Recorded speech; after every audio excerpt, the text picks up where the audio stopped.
व्रत की तो वहाँ पर प्रसाद का चर्चा नहीं हो, ऐसा कैसे हो सकता है जी। इसलिए हमने वीडियो का जो सबसे पहला दृश्य चुना है दिखाने के लिए, वह है जी यह प्रसाद की तैयारी। जो भी पूर्वांचल के होंगे उनको तो मालूम चल गया होगा कि क्या प्रसाद बन रहा है यहाँ पर। जी हाँ, जिनको नहीं भी मालूम है तो बता दें, तो यहाँ पर बन रहा है जी ठेकुआ। बहुत प्रसिद्ध है हमारे इधर ठेकुआ बन रहा था, और उधर देखिए जिया क्या करवा रही थी। किसी भी पर्व त्योहार में मेहंदी लगाना तो बहुत ज़रूरी होता है, इसलिए मैं मेहंदी लगवा रही हूँ अपनी फ्रेंड से। इधर जिया मेहंदी लगवा रही थी और उधर ससुर जी पूरा मिठाई भर भर के ले आए थे जी। मिठाई की तो यह थोड़ी सी झलक है, और भी मिठाई थी। हमारे यहाँ पहला जो वट सावित्री होता है उसका बहुत ज़्यादा महत्व होता है, लगभग शादी के इतना ही। और पकवान इतने बनाए जाते हैं कि पूरे गांव में बंट सके, जिया के भी गांव में और मेरे भी समाज में। और ये आप क्या बोल रहे थे, थोड़ी सी मुझे पहले खाने दे दो फिर प्रसादी में चढ़ाना। हाँ जी, प्रसादी खाने का तो बहुत मन करता है, सबसे बेस्ट पार्ट यही होता है, लेकिन खा नहीं सकते जी पूजा से पहले।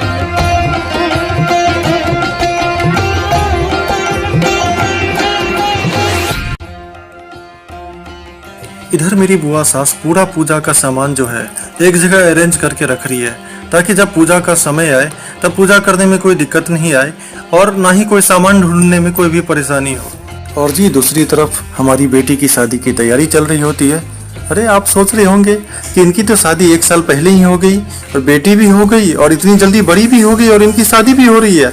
तो जी बात यह है कि जिनका भी पहला वट सावित्री होता है तो उसमें एक गुड़िया लाया जाता है, तो जी उस गुड़िया को जो है हमारी बेटी कहा जाता है, और साथ में जो गुरबा होता है उस गुरबा को हमारा दामाद कहा जाता है। तो यही बात हमने टिकटॉक पर भी डाला था कि आप हमारी बेटी की शादी यूट्यूब पर जा करके देखिए। सभी लोग ऐसे ही शॉक्ड हो गए थे कि क्या बोल रहे हैं यह, और वह वीडियो जो है लगभग 5 मिलियन व्यू चला गया था। तो जी असल में बात यही है, हमारी बेटी जो बोलने का जो कंसेप्ट है वो यही है। और देखिए जी यहाँ पर बुआ सास कितने अच्छे से सजा रही है, और इसकी शादी की जो तैयारी होती है, इनका जो विधि और जो नियम होता है शादी करवाने का, ठीक उसी तरह होता है जैसे हम लोग का होता है, जैसे हम लोग जो मनुष्य हैं हम लोगों का होता है। और इस गुड़िया के लिए, इस दुल्हन के लिए एक पालकी भी तैयार किया गया है, और वह पालकी भी काफ़ी अच्छे से सजाया है इन्होंने। अभी दिखाता हूँ मैं आपको वो पालकी।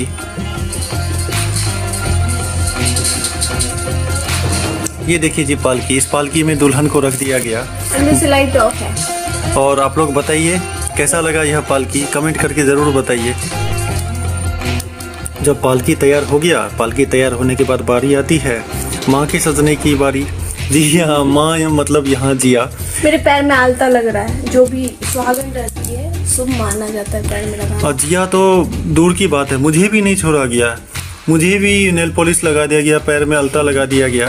वैसे भी जब ससुराल में आते हैं तो कोई व्रत या त्योहार हो, कोई पर्व हो, तो उस टाइम मुझे भी रंग दिया जाता है।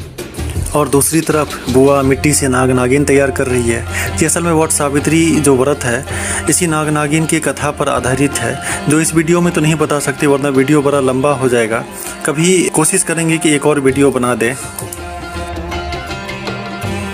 फिर जी जब सारी पूजा की तैयारी हो गई तो हमारी जिया सज धज कर निकल पड़ी पीछे के बगीचे की तरफ। उसी बगीचे में बरगद का पेड़ है, और जी वट सावित्री की जो पूजा है उसी बरगद के पेड़ के नीचे होती है।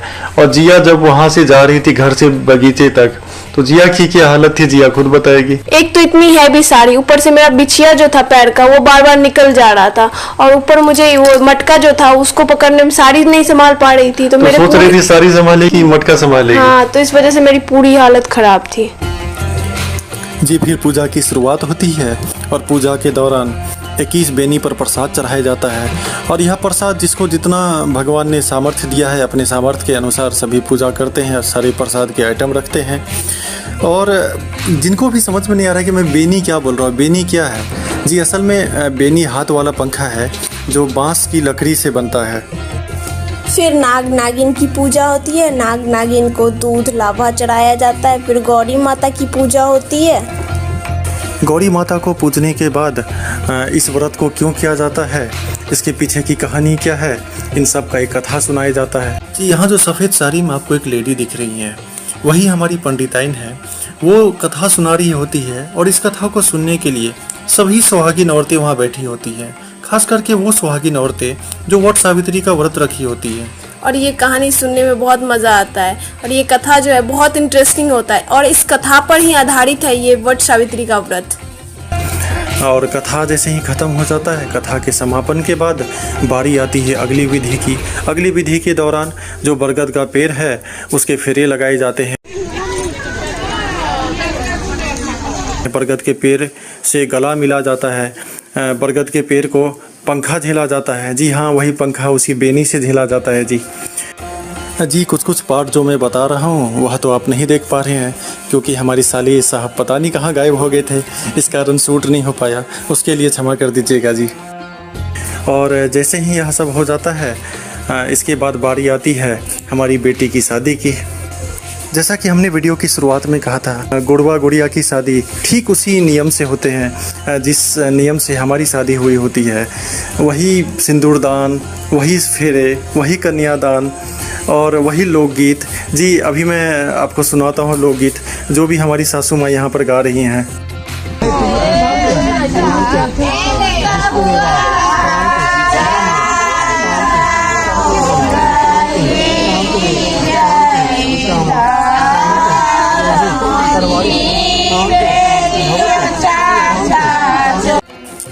तो जी कैसा लगा आपको हमारा लोकगीत, कमेंट करके ज़रूर बताइएगा।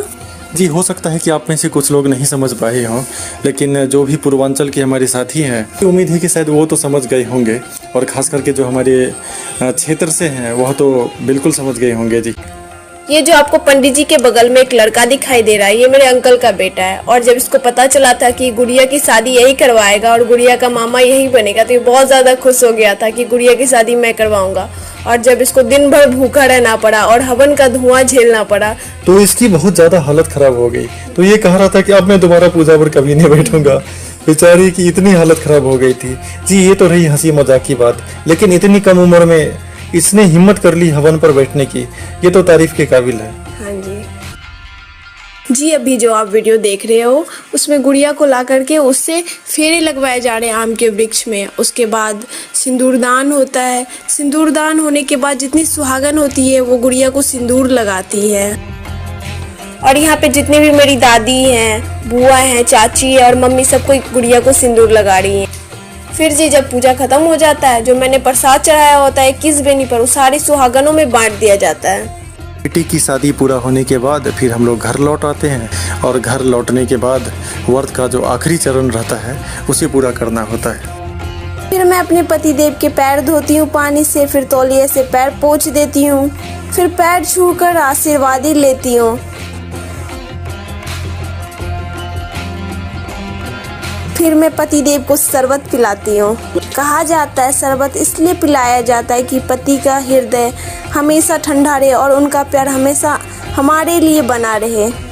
और जी जिया जो मुझे शरबत पिला रही थी, उस शरबत के क्या कहने। उस शरबत में पानी कम चीनी ज़्यादा। और उसके बाद जो पंखा मुझे झेल रही थी, इतना तेज पंखा झेल रही थी जैसे लग रहा था मुझे उड़ा देगी। बहुत बढ़िया।